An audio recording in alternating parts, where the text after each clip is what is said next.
Hello everyone and welcome to SplitSecond. My name is Sequeira and I'll be taking you through today's match. Before starting with SplitSecond, want to thank everyone for your constant support and suggestions on all social media.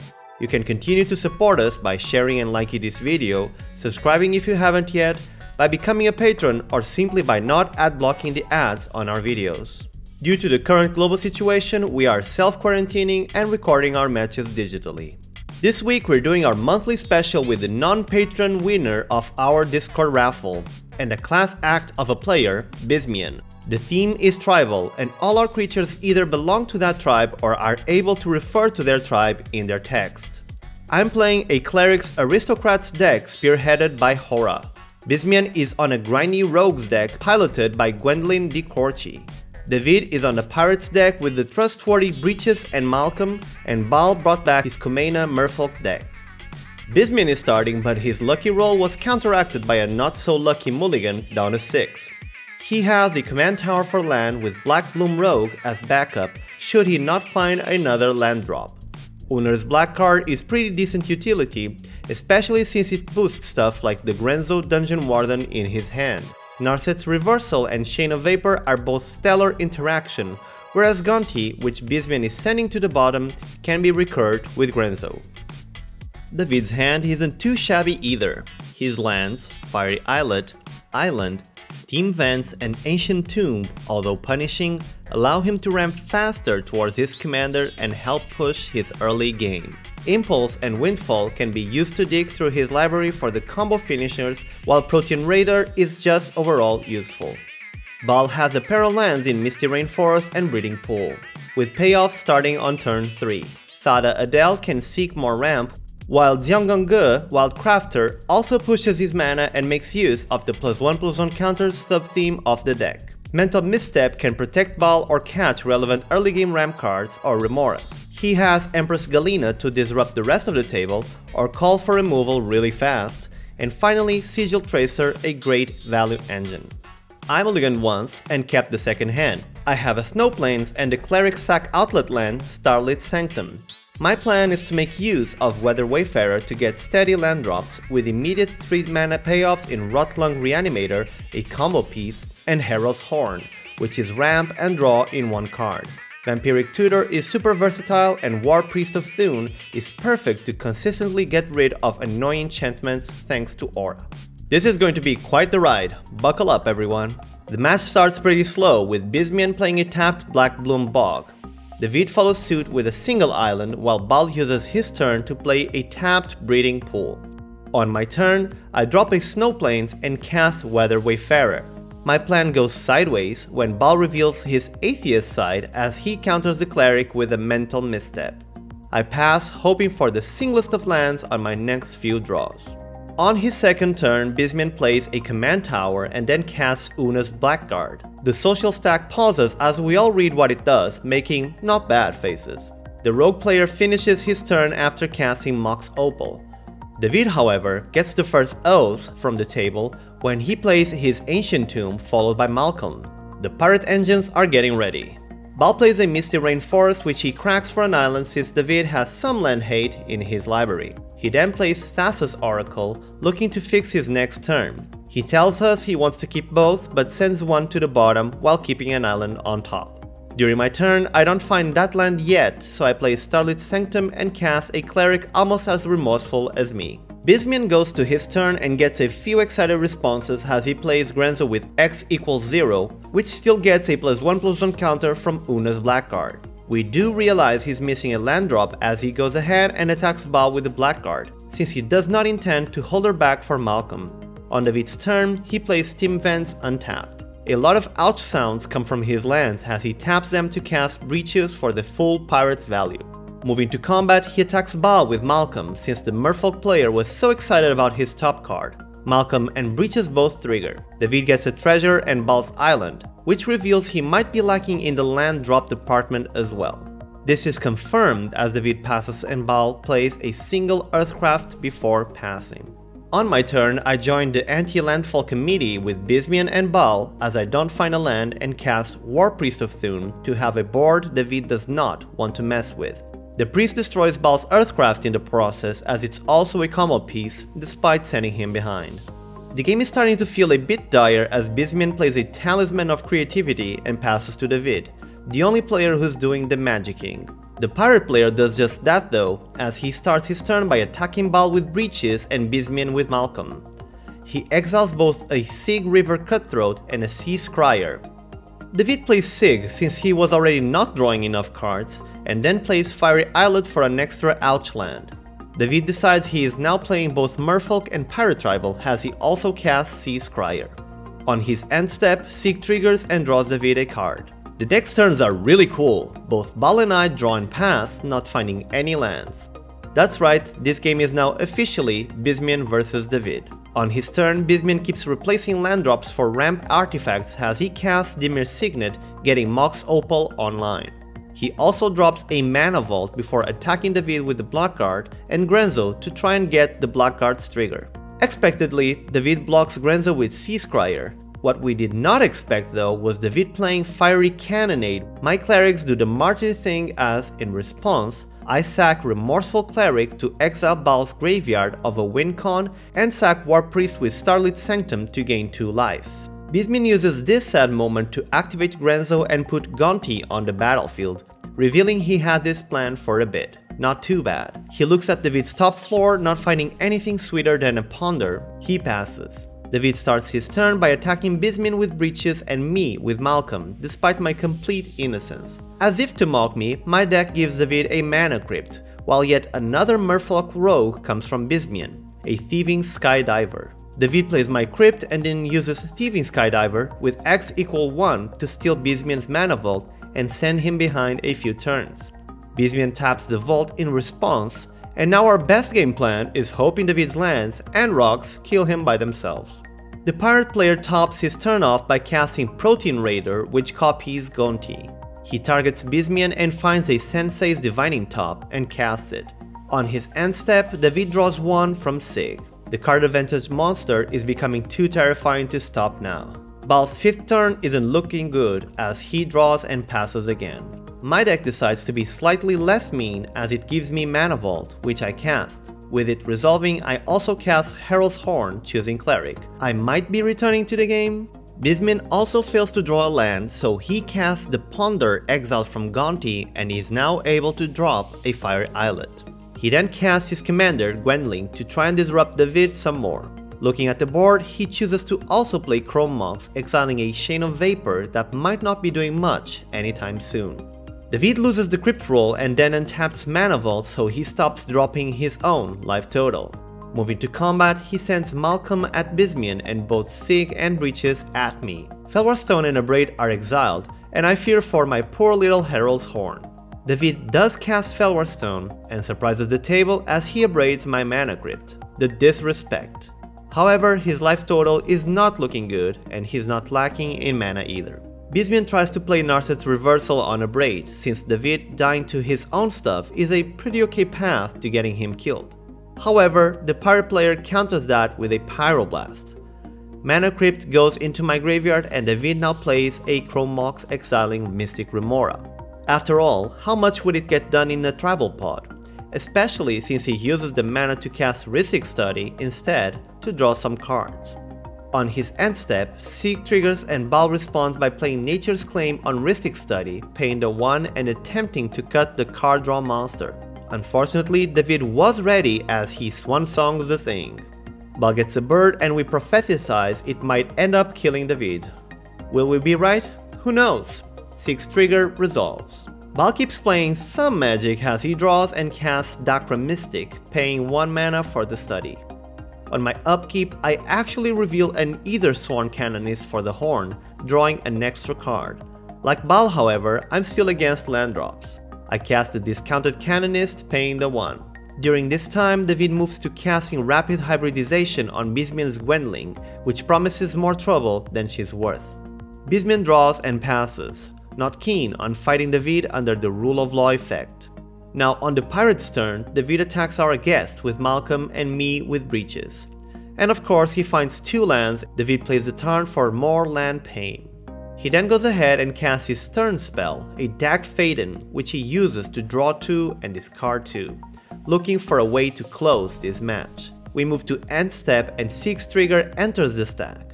At this point, Bismian is more than ready to overload a Cyclonic Rift, financing David's studies. Our only hope, and David can't counter it either.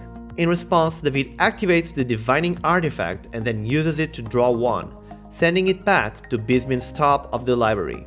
David cracks Scalding Tarn to get a volcanic island and the rift resolves. We're saved! Sequeira also resolves before David discards to hand size, sending Malcolm to the command zone. Baal does not find a land drop. He does find a Mystic Remora, which he plays, followed by Dakra Mystic. I also don't find a land, but my turn's pretty decent. I play Mana Vault, Felwar Stone, Talisman of Hierarchy, and top it off with either Sworn Canonist, making David's next turn a bit more awkward after that rift. I might also affect Baal's, should he find payoffs with the 3 Remora draws he just got. We're on turn 8 and the match might still go anyway. Our rogue guest replays his commander before attacking David with Gonti and the Frog Lizard, as David is still the most likely to win out of nowhere. The pirate player silently disagrees as he plays an island. He then casts Dag Faden, feeding the fish even more, and goes for the full political play as he steals either Sworn Canonist to protect himself or risk unlocking the table. The social stack is in awe. He passes. Baal pays for Remora since it did so well just a turn ago despite not finding him a single land. He goes ahead and activates Dakra Mystic, revealing his land drop at last, a Gaia's Cradle. The rest of us reveal pretty decent cards. Baal plays the Cradle and casts Either Vial, which is a great way to play around my Canonist. On my turn, I get pinged by Mana Vault and think for a bit and choose to cast my commander. I'm the only player left who hasn't found a single land besides the one in their initial hand, and that's okay. Our guest starts his turn by playing a Thieving Skydiver for X = 2, stealing either Sworn Canonist. For a cleric, the Canonist sure got around. He did think a bit on the Vial, but ended up choosing to pressure David a bit more. The Frog Lizard David gave him is used to kill Dag Faden, while Gonti is sent at Baal. Bismian then activates Gwendlyn, aiming at David, who discarded a Mystic Sanctuary before passing. David starts his turn by playing a Jeweled Lotus, drawing Baal a card. He then casts an Amphi Mutineer, which David considers for a bit before using it to exile either Sworn Canonists for their sins. Bismian gets a Salamander token though, and his board pressure goes up. The pirate commander casts Breeches from his hand, slowly defending himself. On his turn, Baal lets the Remora go while adding a counter to the Vial. He then plays Wooded Foothills, 2 land drops in a row, cracking it for a tropical island. He casts a Kiora's Follower and Mero Regiri. Now, the social stack is noticing the huge amount of mana on Baal's side and not enjoying it very much. I'm tired of doing nothing though, and I start my turn by taking a Mana Vault ping and casting a Rotlung Reanimator. I cast Culling the Weak, sending the Undead Cleric to my graveyard and getting a zombie token for it. I do my best to try and get back Remorseful Cleric with Orah, but Bismian pulls my leg as he discards a Fairy Macabre and exiles both Rotlung Reanimator and Remorseful Cleric. Not fun. I use the floating mana to cast a harmless Yawgmoth. The table tenses up a bit. I sacrifice the zombie to draw 1 and put a -1/-1 counter on Mero Regiri, trying to find that extra land I need and failing miserably. I pass to Bismian. Our guest plays his own Mana Vault now that the Remora is out. He goes ahead and casts Anawan, Ruined Sage, also becoming a threatening presence. He attacks Baal with Gonti, Skydiver, and Frog Lizard since Baal is representing a huge amount of mana on his next turn. Nonetheless, he still sends the Salamander my way since it's not a rogue and thus won't mill my library. We both take all the damage. Anawan triggers and Baal mills 7, the very last the creature Bismian needed to draw 1. He then activates his commander to make Baal discard before casting Sig and playing a tapped Mystic Sanctuary in order not to miss a land drop. On his end step, Sig gets him another card. David plays a Misty Rainforest, which he cracks for an island. We all theorize that David is getting the lands I'm failing to find. David also casts Malcolm and passes to Baal before I briefly hold priority, considering removing the Regiri but figuring I'm too behind for it. Baal starts his turn upticking the vial and then casting his commander, Kumena. Not bad at all. Kumena triggers the Rejiri and Baal uses the trigger to tap Bismian's command tower in a suspicious "I might try to win this turn" move. In response, our guest floats a single blue mana. Baal casts Wild Growth on his tropical island. He moves to combat so that Bismian loses that floating mana forever. Goodbye. On his second main, he untaps Cradle with Kiora's follower and then casts Empress Galena. The Rejiri triggers, untapping Baal's Cradle. Before that trigger resolves though, Bismian counters Galena with Mana Drain, which was what the Merfolk player wanted to happen. Despite the mana open from Bevid, Baal goes ahead and casts an Isochron Scepter, which insinuates he might have Dramatic Reversal ready for him to win. As we know, he has Thassa's Oracle in hand. True to the channel's philosophy of stopping Oracle wins, Bevid casts Fierce Guardianship to stop Baal on his tracks. Baal responds by activating Kumena to draw a card but finds no interaction. Close call. With the last green mana floating, Baal casts Metallic Mimic and naming, shocker, Merfolk. On my upkeep, I cast a Vampiric Tutor for a Toxic Deluge to try and clear the board. I lose 1 from Mana Vault and then cast the Deluge, paying 6 life. Fortunately, the board does get wiped and Orah triggers twice, getting me a Liliana Heretical Healer and a Weather Wayfarer. Will I finally get land drops? With a new board wipe, this is still everyone's game. Bismian plays his commander for the 3rd time, the poor rogue Gal. He then goes ahead and casts Ghostly Pilferer, possibly looking to draw from the rest of the table and their plays. He plays a Polluted Delta and finishes the turn with a Sensei's Divining Top. David drops a mountain showing us the extent of his flood. Not good. He then plays Risic Study before passing, not having too many options available. Baal vials in his Thassa's Oracle, looking for options and finding a nice Survival of the Fittest to help him back into the match. Baal goes ahead and uses his turn to play Survival of the Fittest, paying for the study before passing to me. On my turn, I take another one from Mana Vault and then activate Weather Wayfarer to get and play a Phyrexian Tower since I have a Liliana to transform. I go ahead and attack David with Liliana to gain a little life, before mercilessly sacrificing the Wayfarer to my Phyrexian Tower. This transforms my Liliana, giving me a nice little zombie token in the process. Since everyone else is so low on cards, I uptick Liliana and Bismian responds by activating the top and drawing a card in order not to discard what he had in hand. I then cast Graveshifter, paying for the study. I use him to get back Yawgmoth, since he is the fairest creature I have available to me. I pass. Bismian starts his turn by activating his commander, trying his best to get Yawgmoth. He misses, but makes me discard the Cave of Coilers I just drew. So much for that land drop. Bismian then plays the Divining Top, not paying 1 to try and get David back into the game and pressure me. He then plays a cute little card called Tiny Bones, paying the 1 and removing my option of using Liliana to take everyone's hands out while having a potential win con on the battlefield. The rogue commander attacks Liliana with Ghostly Pilferer, but it crashes into my zombie token. On his end step, Tiny Bone triggers, pinging Bismian and drawing him a card. David plays Coastline Marauders, which could actually help him resolve the game through combat. In response, Baal discards a creature with survival. In response, to avoid a Hull Breacher, David sacrifices Fiery Islet to draw 1. Survival resolves and Baal gets a Kopala to protect his board from direct interaction. The Vial cheats Kopala onto the battlefield. Baal gets another counter onto the Vial, hoping to top deck a creature so he can get Sea Hunter and really progress his board. He draws a Risic Study, but with so much mana available, he thinks he'll draw more with Kumena, so he casts him and then taps his Merfolk to draw. However, no creature was found. My Mana Vault once again pings me, and I now get to drop a fun little guy called Battlefield Alchemist, letting David draw 1 since it protects me from aggro pretty well. I use Liliana to revive my War Priest of Thune and use this cleric to destroy the survival and cut Baal's tutor options short. Slowly but steadily, I'm taking the lead. I pass. Our guest once again uses his commander to make me discard and I lose a Timna. Not ideal. Bismian then attacks Baal with Tiny Bones after asking me if I'd prevented damage. Because I'm stupid, I don't, and Bismian now gets to abuse the rogue mechanic Prowl. He starts it up by casting Earwig Squawk for the Prowl cost, paying for the study and targeting David to neutralize his combo options. Glinthorn Buccaneer, Lightning Recrew, and Hullbreacher all jump the plank into exile. Our guest pushes his luck as far as my Battlefield Alchemist goes, as he also casts Knowledge Exploitation for the Prowl, not paying the 1.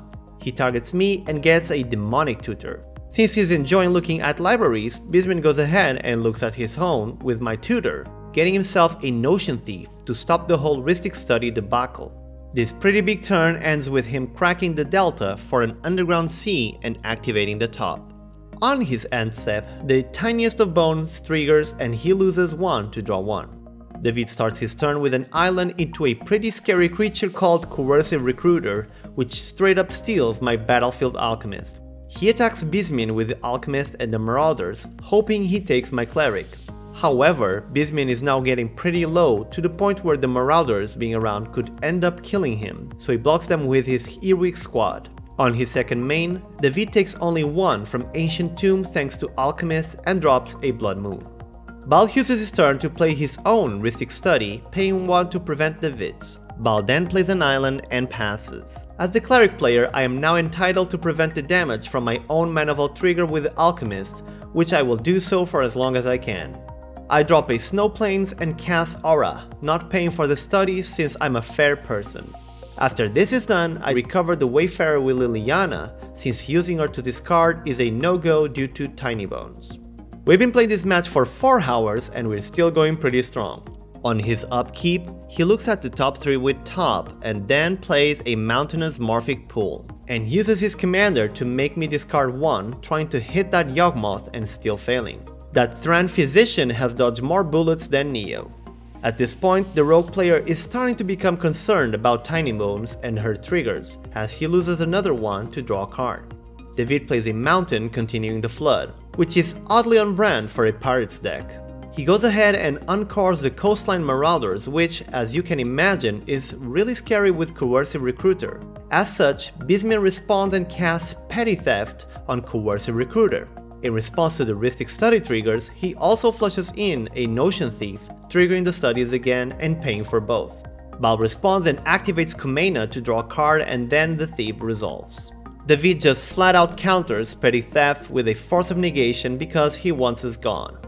He steals Orah, Alchemist, and Notion Thief after the social stack suggested he took out Yawgmoth from my hand with 2 triggers on Gwendlyn, but David wants the life gain and wants to deal with other stuff on my board. In fact, each Marauder is forced to go at a different person, with the one that is meant for me headed straight for Liliana despite it saying opponent. A slight oversight but nothing game breaking. Notion Thief also goes at Liliana, and the other creatures are all aimed at me, and I feel in danger as I send my War Priest at Notion Thief. David passes. Baal draws and also passes. On my turn, I play a Snow Swamp and decide to return the favor by attacking David with Graveshifter, Orah, and the Alchemist. David almost blocks the shifter but realizes it's a bait. He takes the damage and I finally cast Yawgmoth, paying for the study. I also keep mana untapped for my Wayfarer, which I intend to activate if Bisman tries to get me Hellbent and activates Tiny Bones. Surprise tech. Tired of all the pinging, Bisman uses his turn to untap the Mana Vault, plays an exotic Archard, and passes, trying his best to appear harmless. Does he succeed? Who can tell? On the Pirate Commander's turn, he plays a Scalding Tarn. He now goes ahead and uncores his Hamfin Mutineer, which means another fun little turn with everyone's stuff getting stolen if it resolves. And so, in response, I sack the Wayfarer to put a -1/-1 counter on the Recruiter and draw 1 from Yawgmoth. Graveshifter gets the same treatment, and in response, Baal taps Team Merfolk to draw a card. Liliana comes back for a brief second as I then sacrifice her and get back Selfless Spirit to protect my board while killing the Recruiter. The Amphin Encore resolves and David just gets rid of my Yawgmoth, as killing more stuff is inviting more damage on everyone else's side, which he doesn't want to see happen. Yawgmoth joins the increasingly large amount of clerics in exile. David then attacks each player with an Amphin Mutineer. I let the damage pass since my Alchemist prevents it, while Bisman puts Gwendlyn in front of the train and Baal simply takes it. David then casts Windfall, triggering Baal's study, which David does not pay for. Lo and behold, as Baal quite literally top decks Hullbreacher, which gets insta-slapped while paying 1. In response to this cast, our guest casts Brainstorm, paying for Baal not to draw while letting David draw 1 to look for an answer. He saves a couple of cards and then casts Opposition Agent, paying 1 for Baal and not for David again. However, David does not find anything. Windfall resolves and Baal gets 15 treasures. Quite ironically, on David's end step, the tiniest of bone triggers, and Baal gets another treasure. We now hit the 5 hours of game mark and Baal is the one leading. So many twists and turns. Baal starts his turn dropping a mountainous polluted delta. He casts a benthic Biomancer and David will not choose to draw for the study trigger since Hullbreacher is around. Baal adapts the Biomancer to loot and look for payoffs. Baal then casts Carpet of Flowers and moves to his second main, adding 4 blue to cast a Thieving Skydiver with X equals 2 to steal my Talisman of Hierarchy and try to deny me some colored mana. However, I'm already aiming at taking David from the match. On my turn, I full-on attack David with Orah and Alchemist since I need my lands up and ready. Our first player is down. He led the game but ended up getting too focused and dying. On my second main, I throw in a Ravos Soul Tender, not paying 1, to try and recover. Unfortunately, Baal counters it with a mana drain. On his upkeep, Bismian activates the top and actually finds a Rankle, which is almost enough for the Hellbent plan, but not quite. In response, the Merfolk team taps sideways to draw 1. Bismian makes Baal discard with Gwendlyn before moving to combat. He sends Tiny Bones at me and Rankle at Baal, because he does not want to die with his own Littlest Bone. Skydiver stops the Rankle while I block with Salamander. Before damage, Baal taps his remaining Merfolk to draw 1, looking for a way out of this match. Baal is flooded with mana but without any payoffs, so he plays a Cavern of Souls and casts the recently drawn Sylvan Library, not at all with the life to dig with it. He passes to me. On my turn, I drop a Snow Plains and send Selfless Spirit at Baal to try and get him low enough. I pass the turn. On my end step, Bismian activates the top. Bismian starts his turn by attacking Baal with Rankle, trying to push him lower before he digs a way out. The discard mode gets chosen and in response he casts Nexus of Fate, momentarily forgetting to activate Gwendlyn. 5-hour game, guys. In response, Baal taps a few Merfolk to draw before casting Swan Song on the Nexus, which gets shuffled right up. Baal's super low now. On his turn, the Merfolk player finds and plays Ambassador Laquatus. He moves to end step and I sacrifice my Alchemist with Starlit Sanctum to make Baal lose 3 life, a mode the other players had probably forgotten by now. It should be noted that this huge game had some really tiny life discrepancies, and Baal would have died from the land activation alone. However, at the time we had him at 1 life, and this did really not change the game's outcome. Entombed Exarch comes to the battlefield with Orah's trigger, returning the Alchemist to my hand. That's clerics for you. Baal sees he'll be dead as soon as I untap, so he goes into last resort mode and activates Ambassador Laquatus, milling himself for 3. He taps his Merfolk to draw, looking for that rift. He goes ahead and mills another 4 times and taps to draw, not finding the card he needed. He passes to me, aware that he is now about to die to my board. On my turn, the Selfless Spirit attacks Baal, taking him out of the match. It's the 1 versus 1 now. I drop the Alchemist to protect myself from any damage, while Bismian regrets having allowed the Littlest of Bones to die. He activates the Divining Top and then cracks the Islet to draw 1 before getting to his turn. Bismian takes 1 from the vault and starts things up by casting a Gamble after thinking what else he might have. He took the ping since Ravos can be used together with Starlit Sanctum to kill him next turn as it makes Orah a 4/4.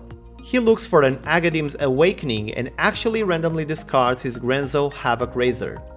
He takes the time to cast a Soul Ring and then casts Agadim's Awakening with X equals 4 for Gonti, Tiny Bones and Fairy Macabre, hoping the Etherborn finds a solution, especially a Swords to Plowshares.